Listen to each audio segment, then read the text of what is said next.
नमस्कार, मैं हूं सुकृति सलाथी और आप देख रहे हैं इंडियन ट्रिब्यून न्यूज 24/7। उत्तरी कश्मीर के जिला कुपवाड़ा में नियंत्रण रेखा के पार से इस साल 8 महीनों में घुसपैठ की कम से कम 10 कोशिशों में कुल 28 आतंकवादी मारे गए हैं। हाल ही में केरन सेक्टर में जुमागुंड इलाके में नियंत्रण रेखा पर घुसपैठ करने वाले एक आतंकवादी को मार गिराया गया। जम्मू कश्मीर में घुसपैठ की कुल 10 बड़ी कोशिशें नाकाम कर दी गईं, जिनमें से ज्यादातर अकेले कुपवाड़ा जिले में हुई। 28 अक्टूबर को मार्सिल सेक्टर में भारी हथियारों में लैस और उच्च प्रशिक्षित 5 घुसपैठिए मार गिराए गए। 1 अक्टूबर को मार्सिल सेक्टर में आलोसी पर 2 आतंकी मारे गए। 30 सितंबर को मार्सिल सेक्टर में आलोसी पर 2 घुसपैठिए मारे गए। 6 अगस्त को करना सेक्टर में अमरोही में घुसपैठ करने वाला एक आतंकी मारा गया। 19 जुलाई को मार्सिल सेक्टर में घुसपैठ की कोशिश में 2 आतंकवादी मारे गए थे।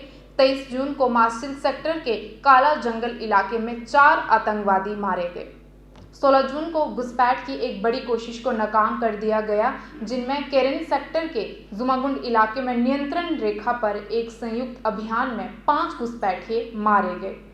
24 जून को मार्सिल सेक्टर में आलोसी पर कुल 4 आतंकी मारे गए। 4 मई को मार्सिल सेक्टर के पिचनाद इलाके में आलोसी पर कुल 2 आतंकवादी मारे गए। कुपवाड़ा स्थित 28 इन्फेंट्री डिवीजन के जीओसी गिरीश कालीन ने कहा कि सुरक्षा बलों के अथक प्रयासों से सुरक्षा स्थिति में सुधार हुआ है। घाटी में विकास और पर्यटन के लिए मार्ग प्रशस्त हुआ है।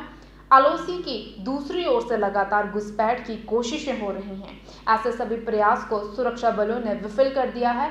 जीओसी ने यह भी कहा था कि पिछले 8 महीनों में 10 प्रयास किए गए, जिसके परिणाम स्वरूप 28 आतंकवादी मारे गए। बर्फबारी की शुरुआत को देखते हुए घुसपैठ की कोशिशें भविष्य में भी होंगी।